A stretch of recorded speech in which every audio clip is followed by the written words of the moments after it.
Have you ever wondered how the wisest man who ever lived acquired his legendary knowledge?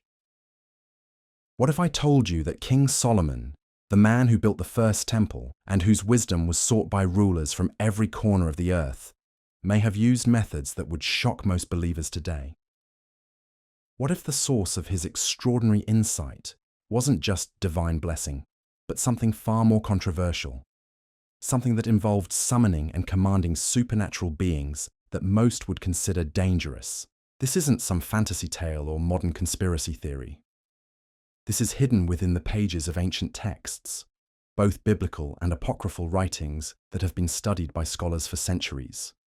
Yet rarely discussed in Sunday school, the story of how Solomon gained dominion over demons, spirits, and other worldly entities to extract their secrets and expand his understanding of the universe. If you're curious about the truth behind one of history's most enigmatic figures, then leave a 777 in the comments, because what you're about to discover will challenge everything you thought you knew about wisdom, power, and the supernatural. And don't forget to like and subscribe, because this journey into the hidden knowledge of antiquity is going to take you places most people never dare to explore. Let's uncover the forbidden secrets of King Solomon and the supernatural forces he commanded in his quest for ultimate wisdom. Deep in the annals of ancient literature, far beyond the familiar stories we learned as children, lies a collection of texts that paint a radically different picture of Solomon's reign. These aren't modern fabrications or internet conspiracies, but genuine historical documents that have survived for over 2 millennia. Yet they remain largely unknown to the general public. The Testament of Solomon, the Key of Solomon, the Lesser Key of Solomon, also known as the Goetia. These manuscripts detail practices that would make even the most open-minded reader pause and question everything they thought they knew about the biblical king who ruled Israel at its golden age. But before we dive into these controversial texts, we need to understand the man himself and the world he inhabited. Solomon came to power during a time when the boundaries between the physical and spiritual realms were considered far more permeable than we imagine today. Ancient civilizations across the Middle East, from Babylon to Egypt, regularly practiced forms of what we might call magic, though they would have called it wisdom or divine communication. The line between religion, science, and mysticism was blurred, if it existed at all. When Solomon ascended to the throne around 970 BCE, he inherited not just a kingdom, but a legacy of spiritual practices that stretched back through generations.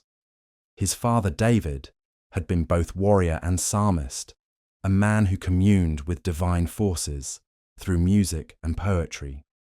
His mother Bathsheba came from a culture steeped in ancient mysteries, and his court included advisors and wise men from various traditions and backgrounds. The biblical account tells us that God appeared to Solomon in a dream, offering him anything he desired. And when Solomon asked for wisdom to govern his people effectively, God was so pleased that he granted not only wisdom, but also riches, honor, and long life. But what if this divine encounter was just the beginning? What if Solomon's hunger for knowledge drove him to seek wisdom from sources that extended far beyond conventional prayer and meditation? According to the Testament of Solomon, the young king's first encounter with the supernatural came not through seeking, but through necessity. The text describes how during the construction of the temple, a demon named Orneus was tormenting one of Solomon's favorite workers, a young man who was helping to build what would become one of the most magnificent structures in the ancient world. This wasn't just any construction project. The temple was meant to be the dwelling place of the Almighty on earth, a sacred space where heaven and earth would meet. Every detail mattered, every stone had significance, and any disruption to its construction was seen as a direct affront to the divine will.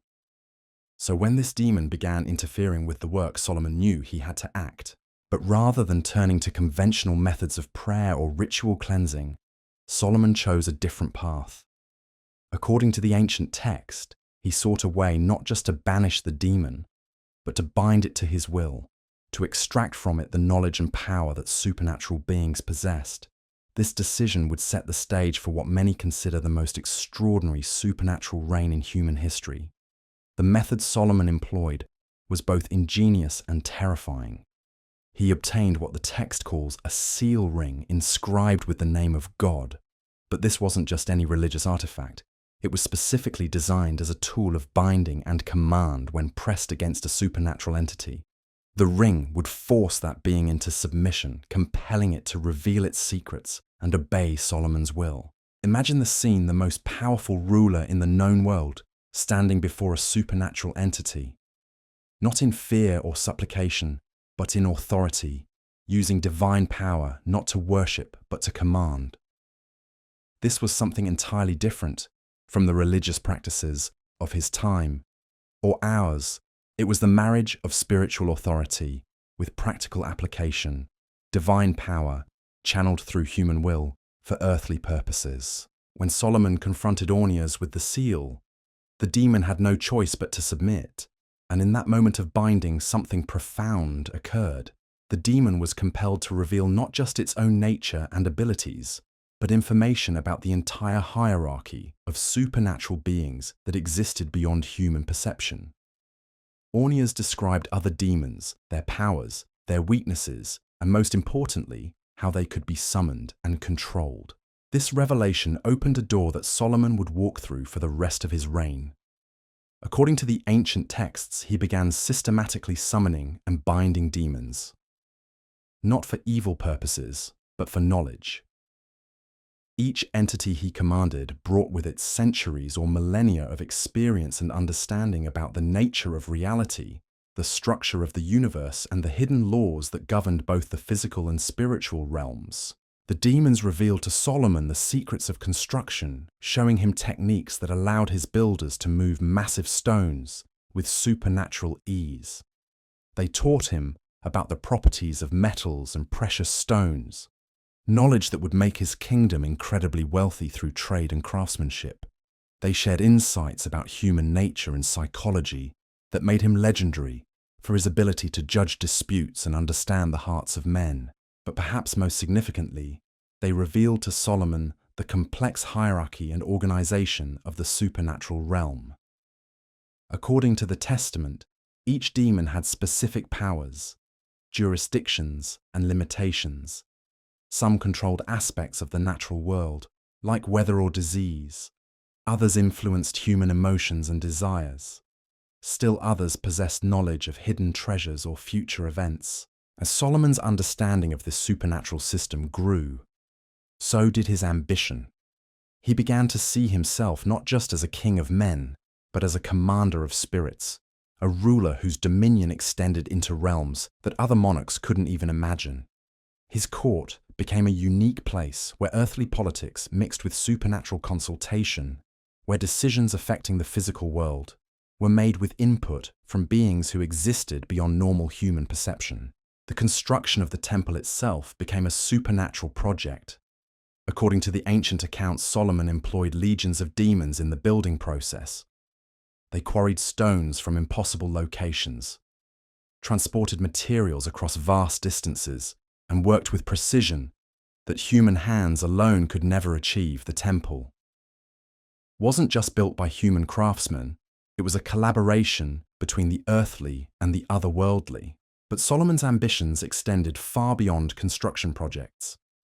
He used his supernatural network to gather intelligence about other kingdoms, to predict the outcomes of political alliances, and to accumulate wealth through knowledge of hidden resources. His wisdom became legendary not just because God had blessed him, but because he had access to information sources that no other ruler possessed. Foreign dignitaries who came to test Solomon's wisdom weren't just encountering a brilliant human mind. They were unknowingly engaging with someone who had supernatural advisors, whispering insights and answers. The Queen of Sheba's famous visit takes on an entirely different meaning when viewed through this lens. Her amazement at Solomon's knowledge wasn't just about human intelligence. It was about encountering wisdom that transcended normal human limitations. Yet according to the texts, Solomon was careful to maintain the appearance of conventional piety. He continued to offer sacrifices, perform religious ceremonies, and present himself as a devout follower of the God of Israel. But privately, his spiritual life had become something far more complex and controversial. He was simultaneously serving God and commanding demons worshipping the divine, while binding supernatural entities to his will. This dual nature of Solomon's reign created a tension that would eventually lead to consequences. The ancient texts suggest that while Solomon's supernatural practices brought him unprecedented power and knowledge, they also created spiritual vulnerabilities that his enemies, both human and supernatural, would eventually exploit. The demons he commanded were bound by the power of God's name inscribed on his ring, but they were not transformed or redeemed. They remained fundamentally opposed to divine order, even as they served Solomon's purposes. This created a dangerous dynamic where the king was constantly managing relationships with beings whose ultimate nature was hostile to everything he claimed to represent, as word of Solomon's supernatural abilities spread throughout the ancient world. It attracted attention from practitioners of similar arts.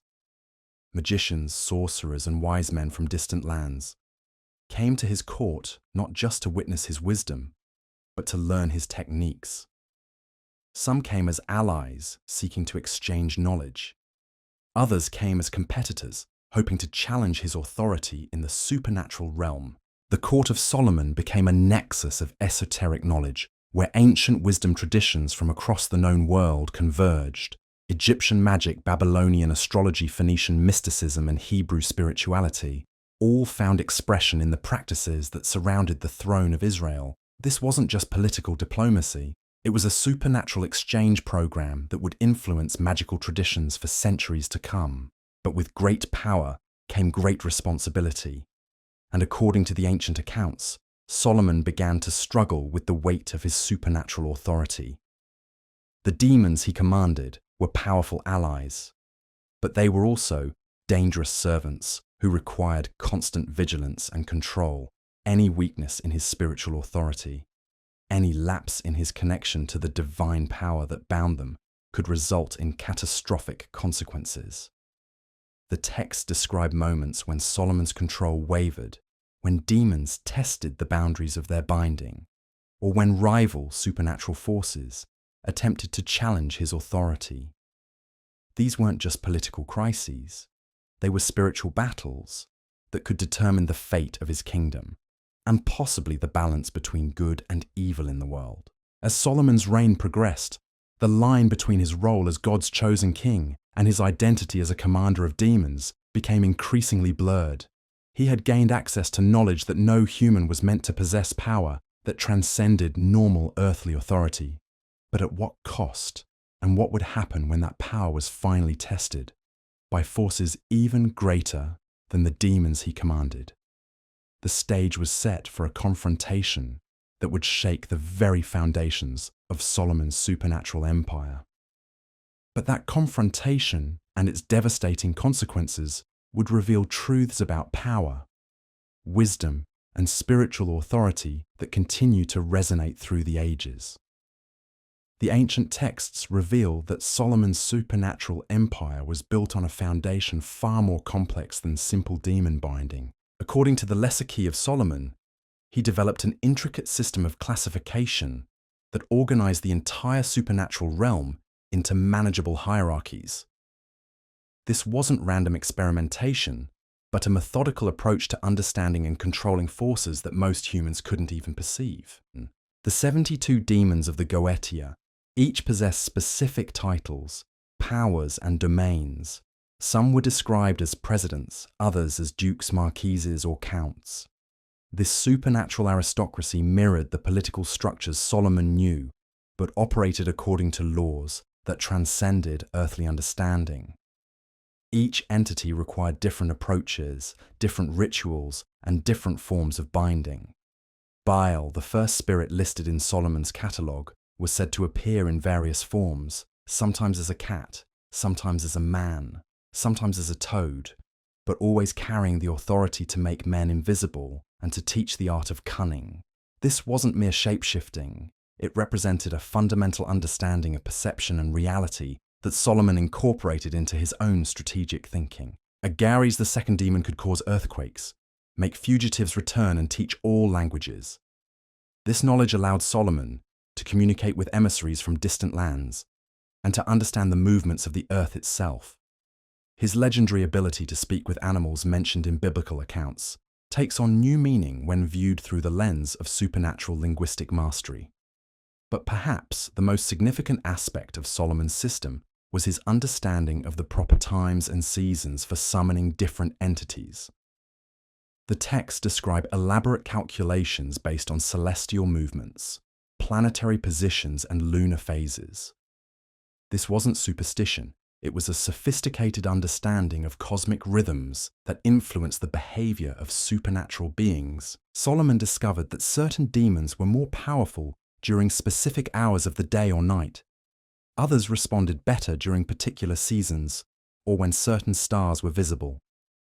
This temporal aspect of his practice meant that his supernatural consultations were precisely timed events requiring careful planning and preparation. The physical tools Solomon used were equally important. The famous seal ring was just one element in a complex array of instruments that included special robes, incense censers, magical circles drawn with specific materials and inscribed with protective names and symbols. These weren't mere props. They were functional technologies designed to create barriers between the human and supernatural realms, while allowing controlled communication. According to the Key of Solomon, the king's workroom was prepared with meticulous care. Every surface was consecrated, every tool was blessed, and every symbol was drawn. According to precise specifications, the room itself became a kind of spiritual laboratory, where the laws of the physical world could be temporarily suspended to allow interaction with beings from other dimensions. The text describes Solomon's typical summoning session as beginning with elaborate purification rituals. He would fast for specific periods, bathe in specially prepared waters, and dress in robes that had been consecrated for supernatural work. These weren't empty ceremonies, but practical preparations that aligned his spiritual state with the requirements for commanding otherworldly beings. When Solomon entered his prepared space and began the summoning process, he wasn't simply calling out into the void. He was activating a complex system of spiritual technology that had been refined through years of experimentation. The words he spoke weren't random incantations, but carefully crafted formulas that compelled specific responses from targeted entities. The demons Solomon summoned didn't appear as the grotesque monsters of medieval imagination. According to the ancient accounts, they often manifested in forms that were surprisingly dignified. Some appeared as noble warriors, others as learned scholars, still others as beautiful angels of light. This ability to take pleasing forms was itself a form of deception that Solomon had to constantly guard against. Each successful summoning provided Solomon with new pieces of a vast puzzle about the nature of reality. The demons revealed information about the structure of the heavens, the organization of spiritual hierarchies, and the hidden connections between seemingly unrelated events. This knowledge allowed Solomon to see patterns and possibilities that were invisible to ordinary human perception. But the texts also reveal that Solomon's supernatural advisors weren't always cooperative. Many of the demons he commanded retained their essential nature as opponents of divine order.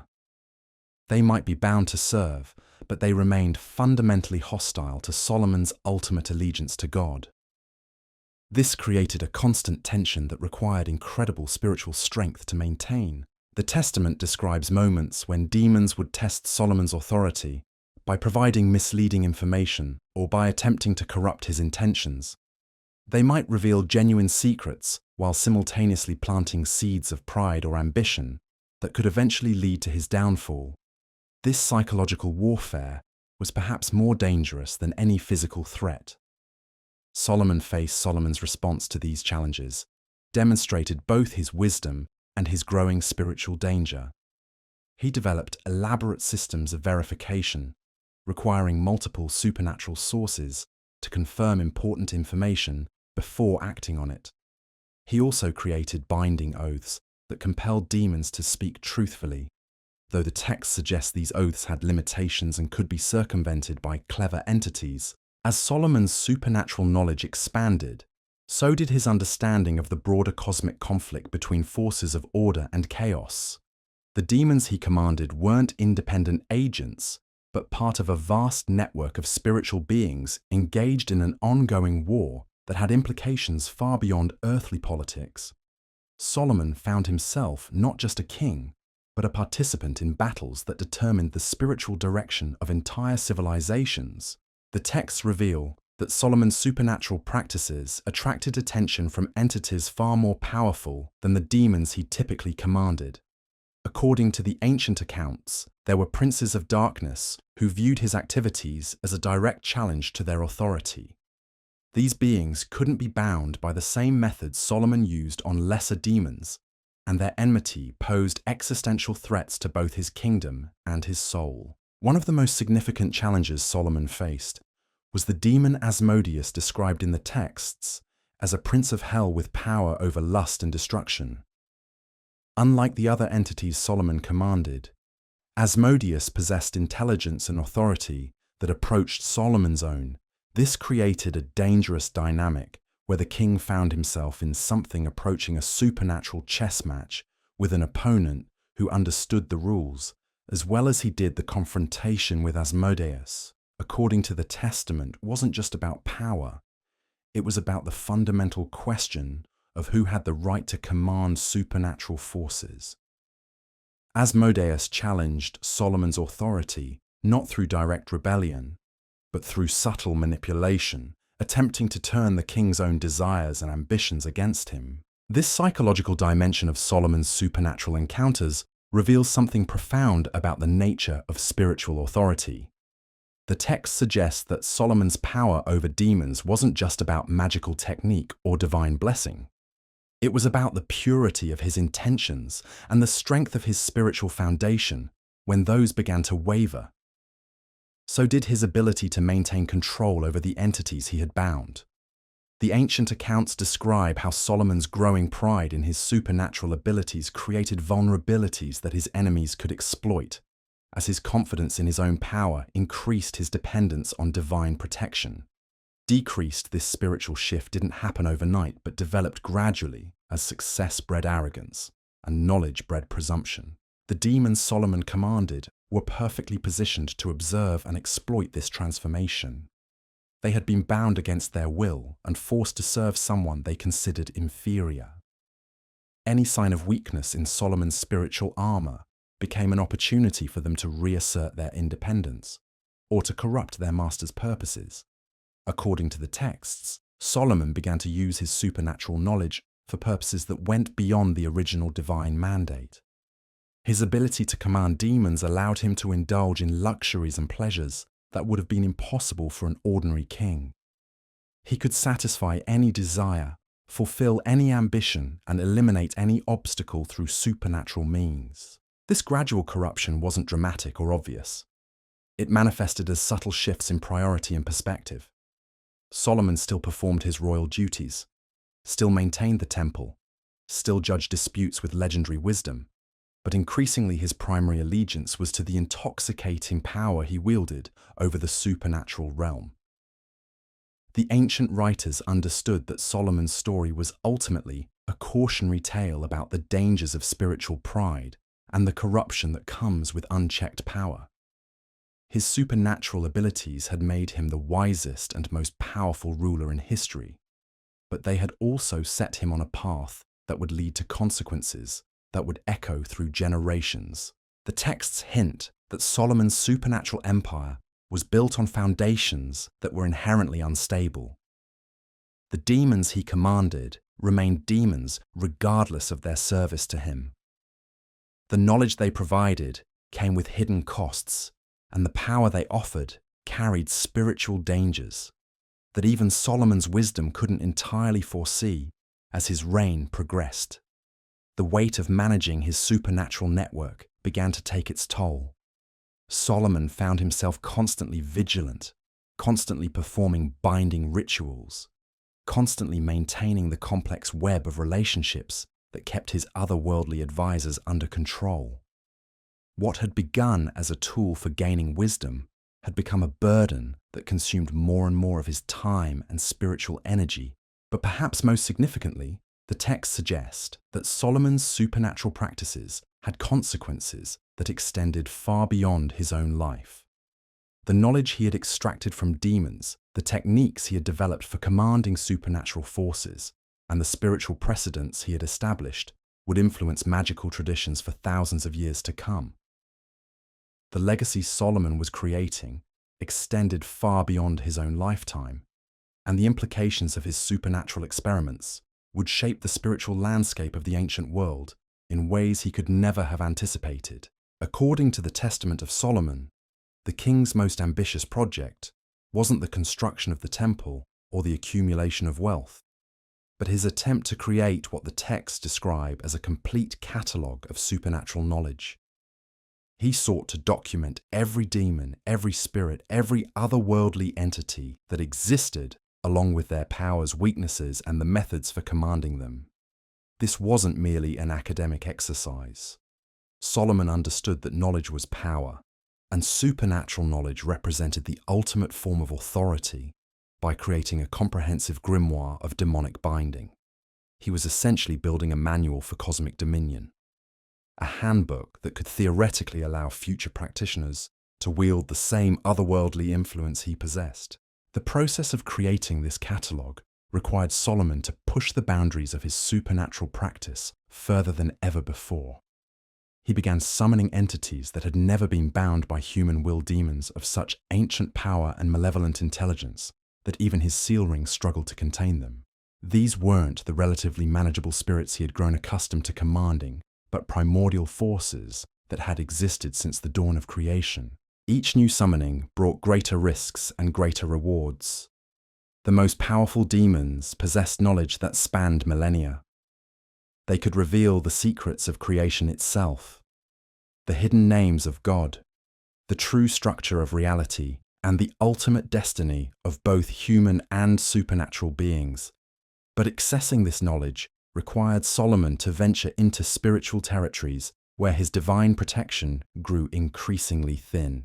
The text describes Solomon's encounters with entities so powerful that they could only be bound for short periods of time. These supreme demons would manifest with reluctance and fury, their very presence causing the air to thicken and the foundations of the palace to tremble.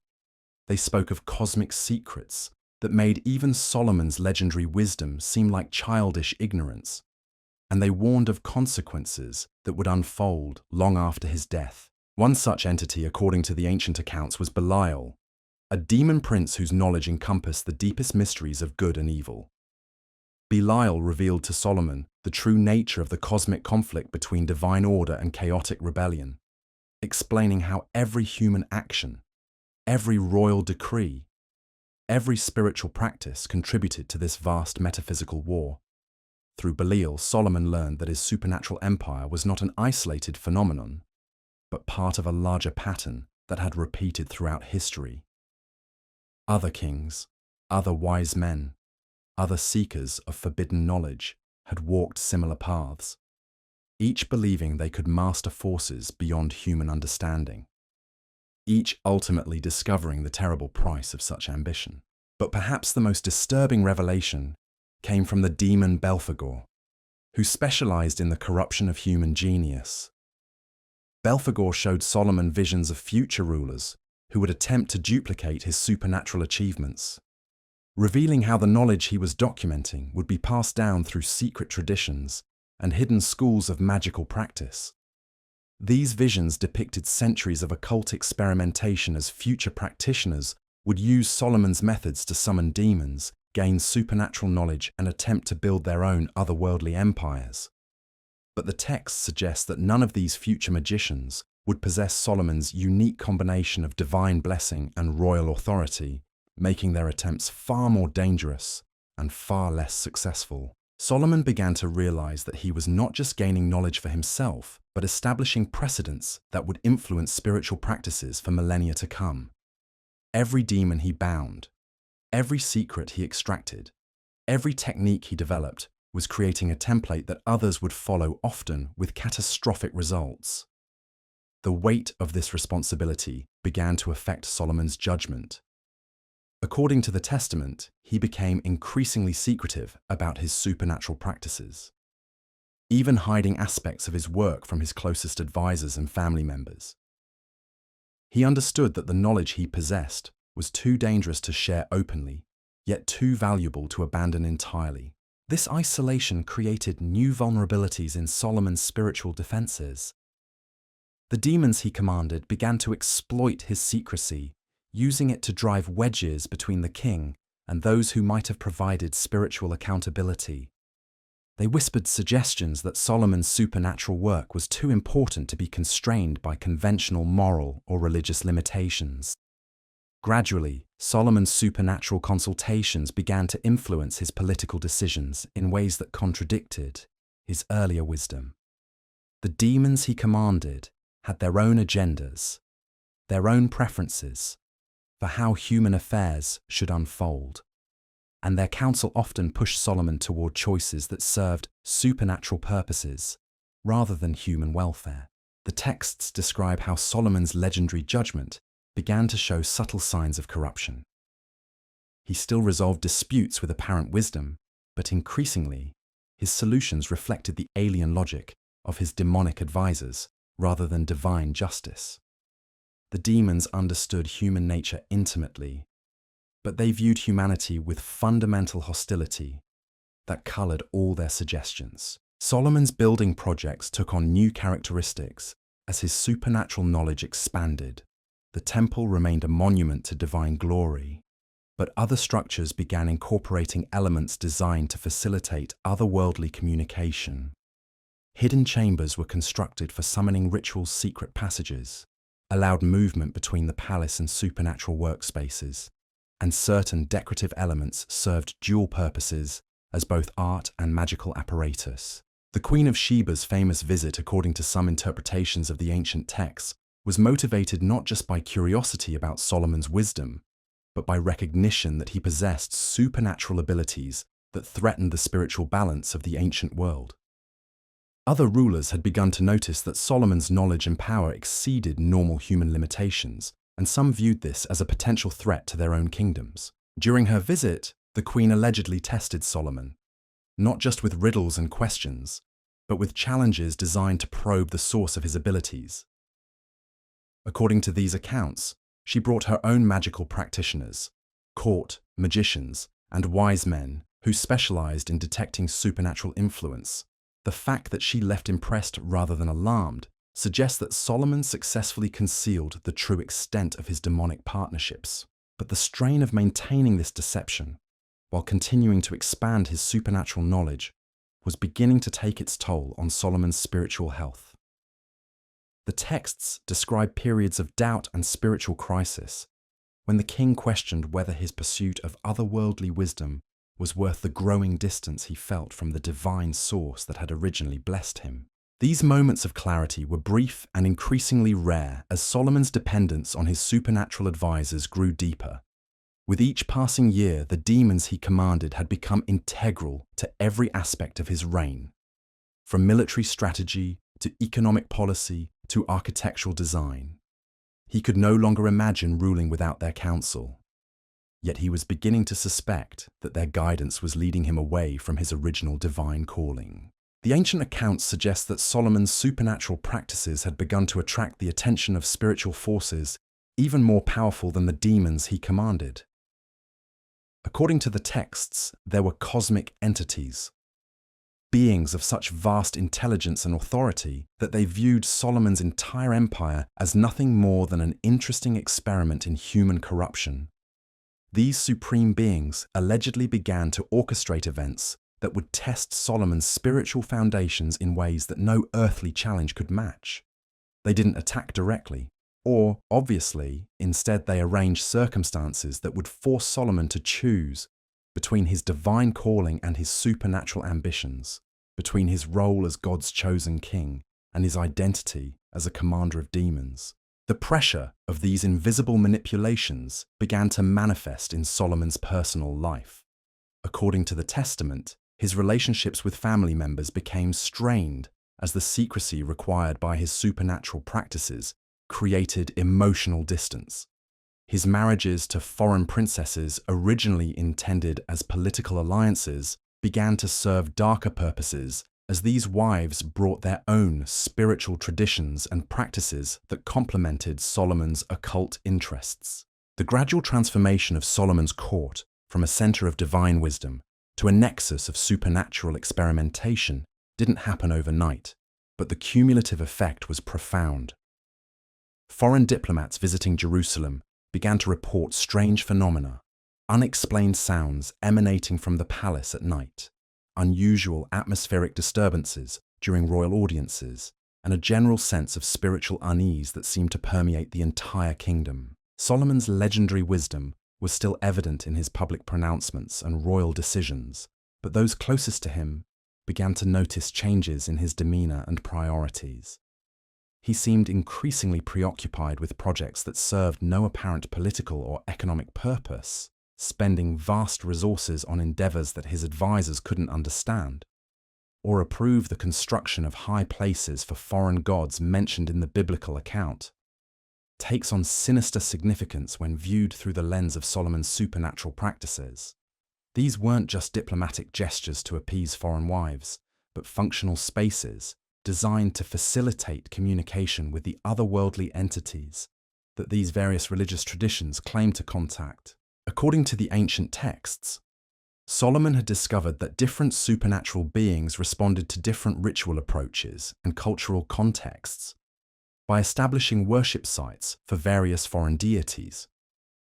He was essentially creating a supernatural embassy district where entities from different otherworldly hierarchies could be contacted and potentially commanded. This expansion of his supernatural network brought Solomon into contact with entities that operated according to different rules and possessed different types of knowledge. Some were more cooperative than the demons he typically commanded, while others were far more dangerous and unpredictable. The complexity of managing relationships with such a diverse array of supernatural beings began to strain even Solomon's legendary organizational abilities. The texts hint that Solomon's most dangerous supernatural encounter came near the end of his reign, when he attempted to summon and bind an entity described as a prince of the power of the air, a being of such cosmic authority that it could potentially grant Solomon dominion over all earthly kingdoms, but at a price that would compromise everything he had previously stood for. This final supernatural gamble, according to the ancient accounts, would trigger a series of events that would ultimately lead to the collapse of Solomon's empire and set in motion spiritual consequences that would affect not just Israel, but the entire ancient world. The king who had sought to master supernatural forces was about to discover that some powers are too dangerous for any human to command, regardless of their wisdom or divine blessing. The encounter Solomon was about to initiate would forever change not just his own destiny, but the spiritual trajectory of his entire kingdom. According to the Testament, this final summoning was different from all his previous supernatural experiments because the entity he sought to command claimed dominion over the very forces that governed earthly power itself.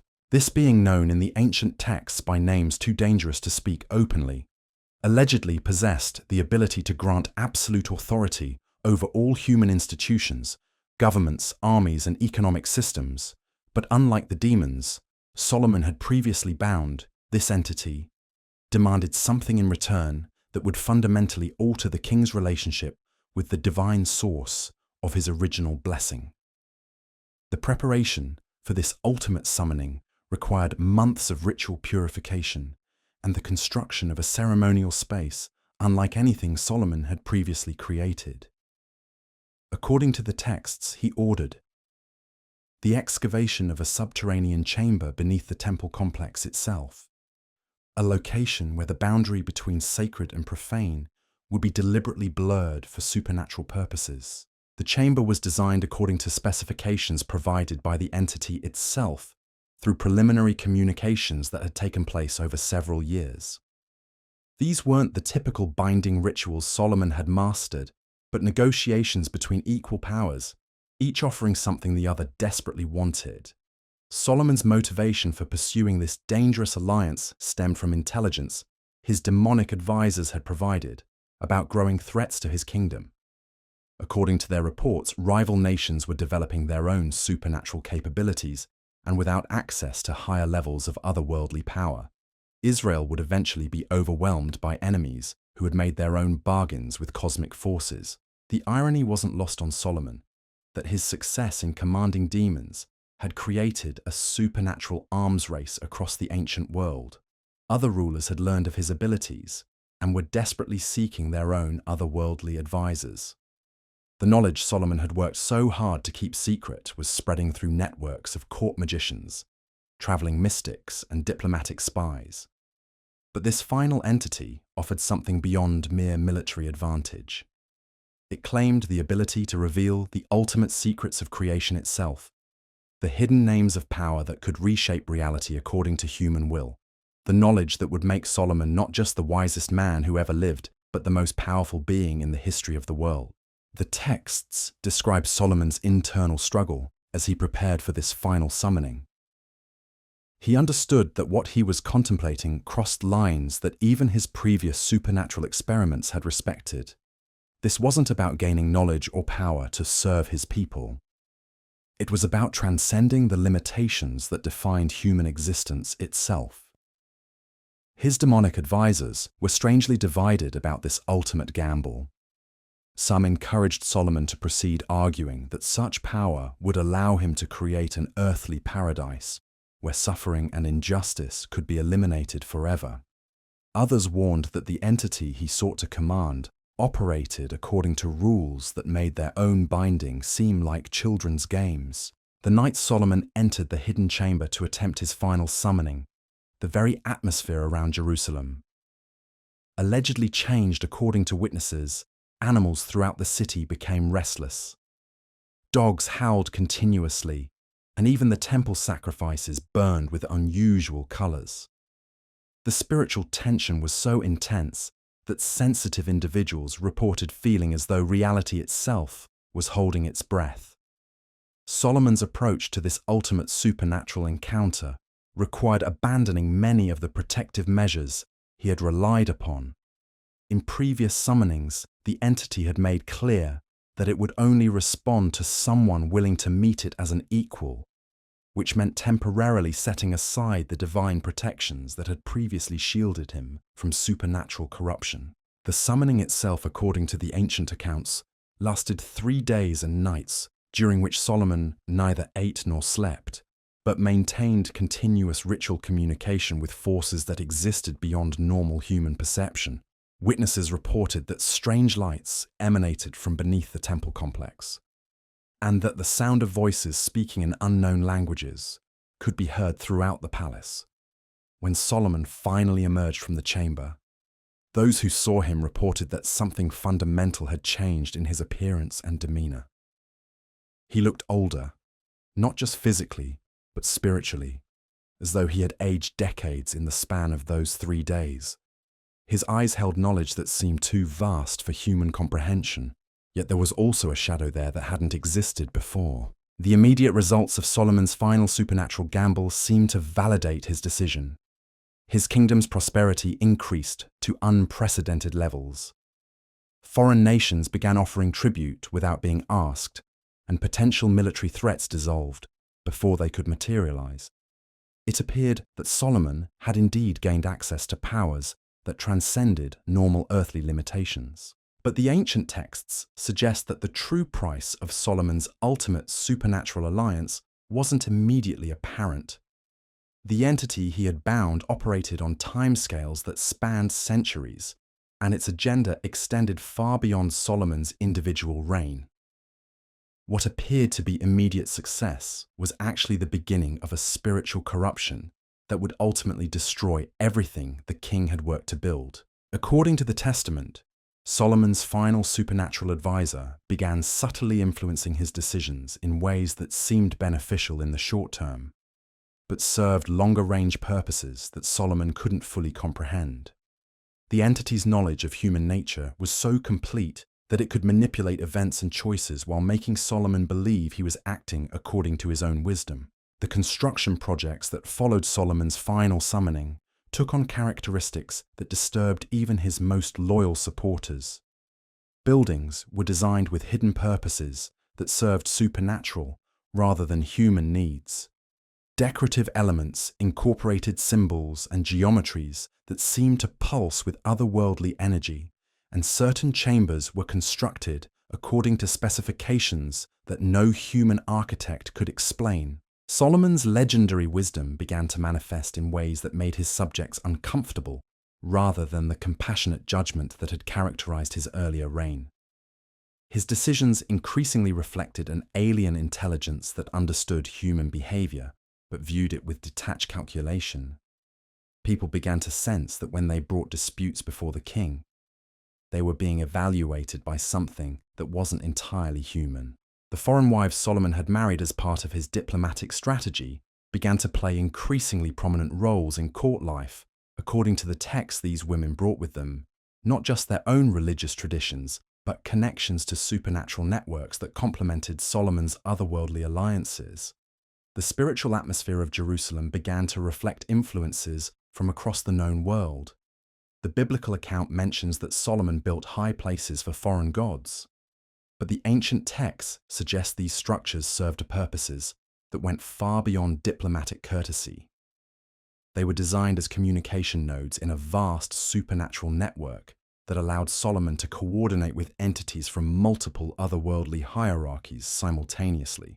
This expansion of Solomon's supernatural empire required him to spend increasing amounts of time managing relationships with beings whose agendas often conflicted with each other. The demons he had originally bound resented sharing their master's attention with newer, more powerful entities, while the cosmic forces he had recently contacted viewed his earlier supernatural advisors as insignificant nuisances. The strain of maintaining this complex web of otherworldly relationships began to affect Solomon's physical health. According to the Testament, he aged rapidly during the final years of his reign, not just from the normal stresses of kingship, but from the spiritual toll of serving as a conduit between multiple supernatural realms. Those closest to Solomon reported that he seemed increasingly isolated, despite being surrounded by advisors, both human and otherwise. He spoke less frequently in council meetings, often appearing to be listening to voices that no one else could hear. His legendary appetite for knowledge had become an obsession that consumed his attention even during important state functions. The economic prosperity that had initially followed Solomon's final supernatural alliance began to exact hidden costs. The kingdom's wealth was no longer derived primarily from trade and natural resources, but from supernatural sources that required increasingly elaborate rituals and sacrifices to maintain the people of Israel. Began to sense that their prosperity was somehow connected to spiritual practices that contradicted their traditional faith. According to the ancient texts, Solomon's supernatural advisors had convinced him that the old religious restrictions were obsolete relics of a more primitive understanding of divine will. They argued that someone with his level of cosmic knowledge should not be bound by limitations designed for ordinary mortals who lacked access to ultimate truth. This gradual abandonment of traditional spiritual safeguards left Solomon increasingly vulnerable to influences that his earlier divine protection had shielded him from the entities he commanded, began to suggest that he deserved worship from his subjects, not just as a king, but as someone who had transcended normal human limitations through his supernatural achievements. The transformation of Solomon's court from a center of divine wisdom to something approaching a supernatural cult didn't happen overnight, but the cumulative effect was unmistakable. Foreign visitors to Jerusalem reported feeling as though they had entered a realm where different laws of reality applied, where the boundary between the human and otherworldly had been deliberately erased. Solomon's building projects during this period reflected his changing spiritual priorities. According to the texts, he ordered the construction of facilities designed specifically for supernatural communication underground chambers, accessible only to initiates in his otherworldly practices, and libraries where the knowledge extracted from demons and cosmic entities was carefully catalogued and preserved. The preservation of this supernatural knowledge became one of Solomon's primary obsessions.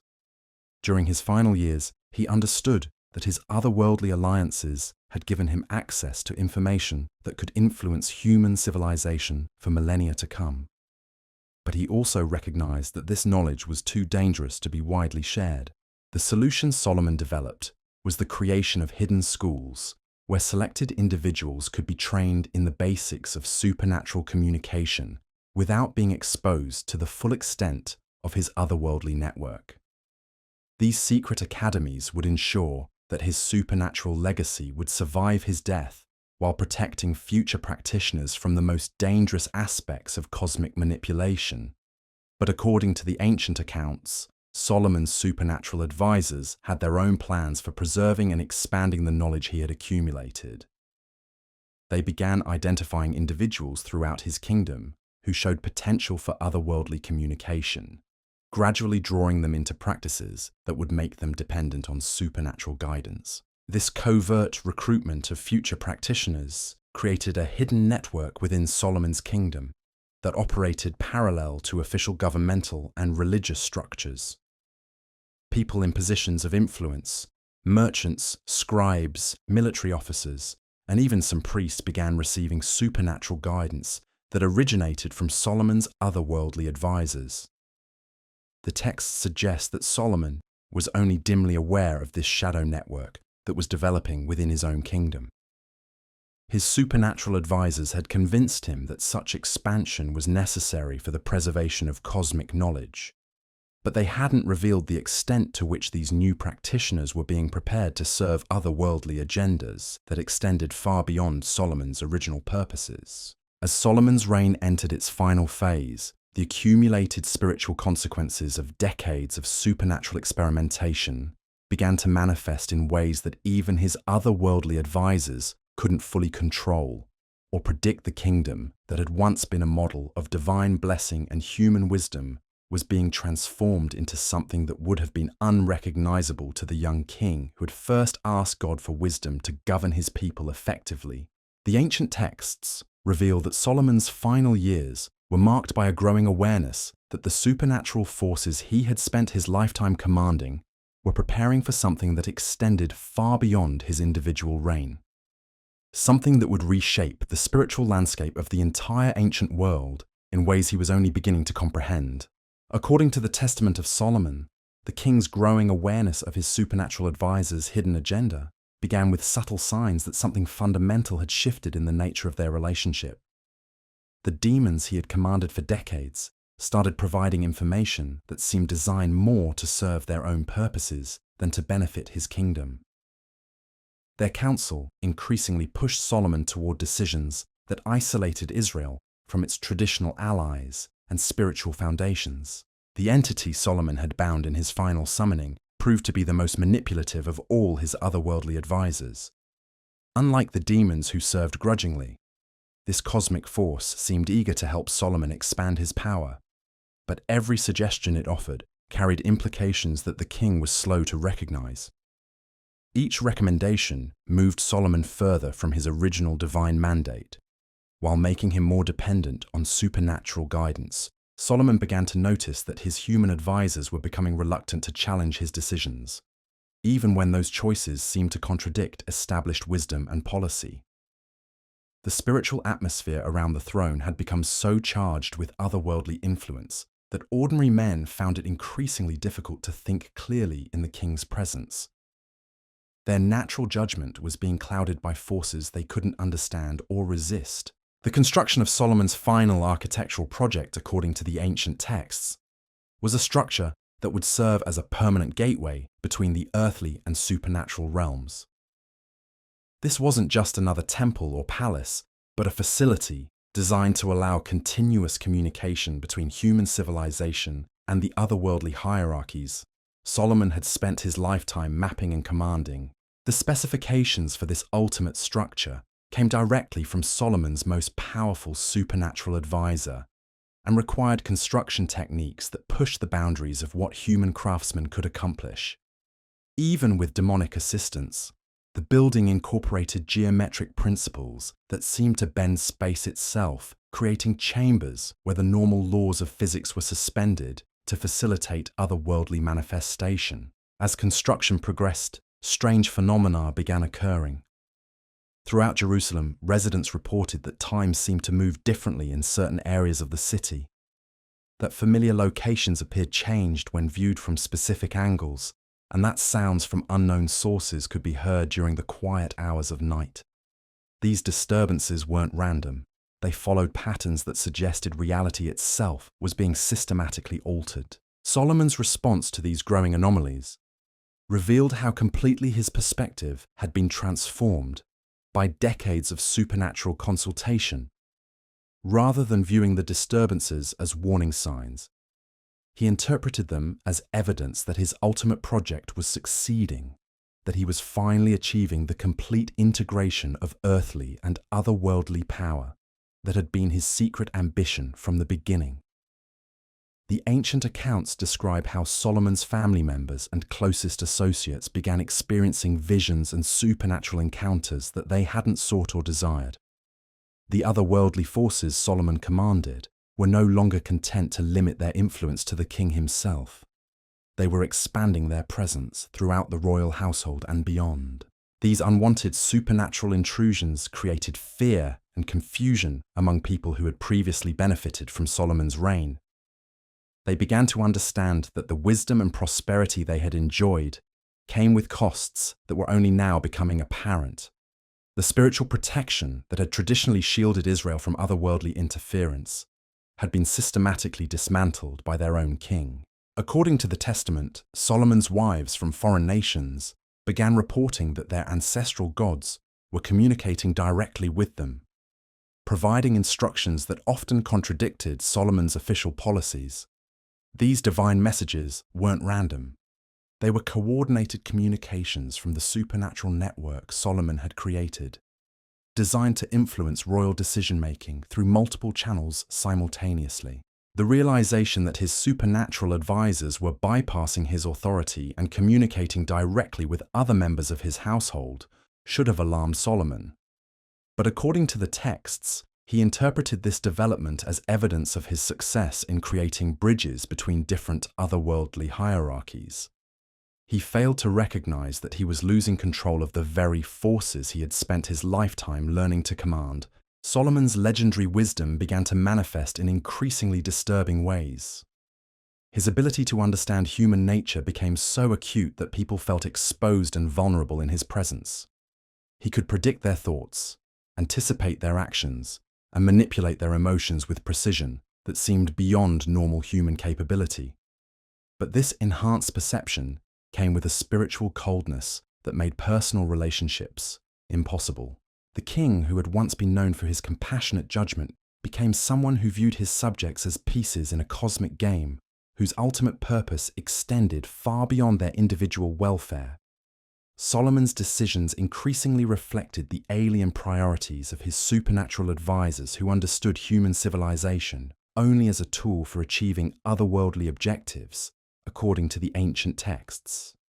The final phase of Solomon's reign was marked by the appearance of phenomena that even his most powerful supernatural advisors couldn't fully explain or control. The gateway structure he had constructed began generating effects that exceeded its original design, creating disturbances that rippled through both earthly and otherworldly realms. These uncontrolled manifestations attracted the attention of cosmic forces that had previously ignored Solomon's supernatural experiments. Entities of such vast power and ancient authority that they viewed his entire otherworldly empire as an unauthorized intrusion into domains that belonged to them alone. The stage was set for a confrontation that would determine not just Solomon's fate, but the spiritual destiny of his entire kingdom. The texts hint that Solomon's supernatural advisors had been preparing for this cosmic confrontation from the beginning, using his ambition and curiosity as tools to create conditions that would serve their own agenda in the coming spiritual war. The king, who had believed himself to be commanding otherworldly forces, was about to discover that he had actually been serving as their instrument in a conflict whose scope and implications he was only beginning to comprehend. As strange lights began appearing over Jerusalem, and the very foundations of reality seemed to shift beneath the weight of competing supernatural influences, Solomon faced a choice that would define not only his own legacy, but the spiritual trajectory of human civilization itself. The ultimate test of his wisdom was approaching, and the consequences would echo through the ages, regardless of how he chose to respond. The ancient accounts suggest that in these final moments, Solomon began to understand the true nature of the bargain he had made decades earlier, when he first chose to bind demons rather than simply seek divine wisdom. The knowledge and power he had accumulated came with obligations that extended far beyond his own lifetime, and the supernatural forces he had served expected him to honor those commitments, even if doing so would destroy everything he had worked to build.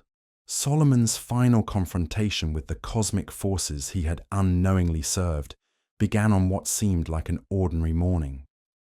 But the air itself felt different, charged with an energy that made even the palace guards uneasy. According to the testament, the king had spent the previous night in his hidden chamber attempting to contact his most trusted supernatural advisor, only to discover that the entity was no longer responding to his summons. For the first time in decades, Solomon found himself truly alone, without the otherworldly guidance that had shaped every major decision of his reign. The silence was deafening after years of constant supernatural communication. The absence of those familiar voices left him feeling spiritually deaf and blind, like a man who had grown accustomed to seeing in the dark, suddenly thrust into blazing sunlight. The realization dawned slowly, but with crushing certainty. The supernatural beings he had believed himself to be commanding had been manipulating him from the very beginning. Every piece of knowledge they had shared, every secret they had revealed, every technique they had taught him, had been carefully calculated to serve their own agenda rather than his. The king who had prided himself on his wisdom had been played like a master musician plays an instrument. According to the ancient texts, Solomon's first instinct was to reassert his authority over the supernatural forces that had apparently abandoned him. He performed the binding rituals with desperate precision, calling upon the names and formulas that had never failed him before. But the chamber remained empty. His seal ring felt cold and powerless against his finger, and the elaborate magical apparatus he had constructed over decades produced nothing but silence. The cosmic entities that had initially seemed so eager to serve Solomon's ambitions had moved beyond his control. They no longer needed his permission or cooperation to influence events in his kingdom. The supernatural network he had created had grown to the point where it could operate independently, feeding on the spiritual energy of the practitioners he had unknowingly trained throughout Israel. Solomon's desperate attempts to re-establish contact with his otherworldly advisors were interrupted by reports from throughout his kingdom of supernatural manifestations that bore no connection to his own practices. Demons were appearing in villages where no summoning rituals had been performed. Strange lights danced over fields where no magical circles had been drawn, and people with no training in otherworldly communication were receiving visions and messages from entities they couldn't identify. The infrastructure Solomon had spent his lifetime building to facilitate controlled supernatural communication had become a gateway for uncontrolled otherworldly invasion. The careful barriers and protective measures he had developed were being systematically dismantled, not by enemy forces, but by the very beings he had trusted to honor their agreements with him. According to the testament, Solomon's foreign wives began reporting that their ancestral deities were demanding sacrifices and rituals that contradicted everything Israel had traditionally stood for. These weren't requests or suggestions, but commands backed by supernatural threats that made resistance seem impossible. The spiritual contamination that had begun in Solomon's secret chambers was spreading throughout the royal household and beyond. The high places Solomon had constructed for diplomatic purposes were becoming centers of otherworldly activity that operated according to no human authority. The entities being worshipped, they were no longer content with token acknowledgement.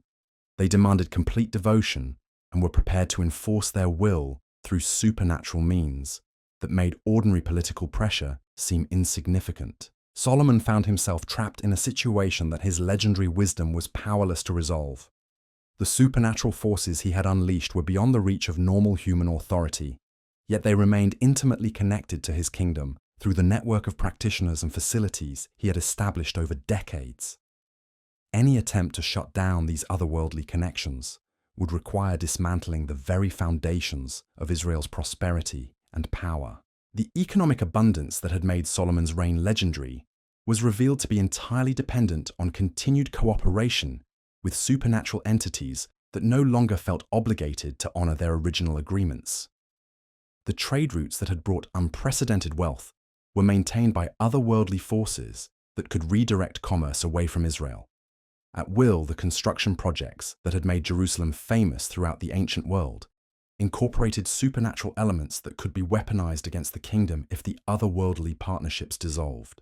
According to the ancient accounts, Solomon's attempts to seek divine guidance through traditional prayer and sacrifice were frustrated by the spiritual contamination that permeated his entire realm. The otherworldly influences he had invited into his kingdom had created a barrier between Israel and the divine source that had originally blessed Solomon's reign. The very success of his supernatural experiments had cut him off from the spiritual foundation that had made those experiments possible. The irony was crushing in seeking to expand his connection to divine wisdom through supernatural means. Solomon had actually severed his relationship with the God who had originally granted him that wisdom. The demons and cosmic entities he had commanded had no interest in facilitating genuine spiritual growth. They had used his hunger for knowledge as a tool to isolate him from the divine protection that could have saved both him and his kingdom. Solomon's final years, according to the Testament, were marked by a growing sense of spiritual claustrophobia, as he realized that every choice he made served otherworldly purposes that extended far beyond his understanding. The supernatural advisors he had relied upon for decades had been preparing for a cosmic event that would transform not just Israel, but the entire spiritual landscape of the ancient world. The hidden schools Solomon had established to preserve supernatural knowledge were revealed to be training facilities for practitioners who would serve otherworldly masters rather than human authorities. The students he had carefully selected for their potential were being prepared for roles in a spiritual hierarchy that viewed earthly kingdoms as temporary conveniences to be discarded when they were no longer useful. According to the ancient texts, Solomon's final attempt to break free from the supernatural web he had created required him to do something that went against every instinct developed over decades of otherworldly consultation. He had to act without seeking guidance from any supernatural source, trusting only in the remnants of divine wisdom that still flickered within his corrupted soul. The decisions Solomon made in those final moments of clarity would determine not only his own fate, but the spiritual trajectory of Israel for generations to come. The ancient accounts suggest that he chose to destroy the very infrastructure he had spent his lifetime building, burning the grimoires that contained his accumulated supernatural knowledge and sealing the chambers where otherworldly communication had taken place. But according to the Testament, Solomon's attempt at spiritual redemption came too late to prevent the consequences that had been set in motion decades earlier. The supernatural forces he had unleashed were no longer dependent on his cooperation or facilities.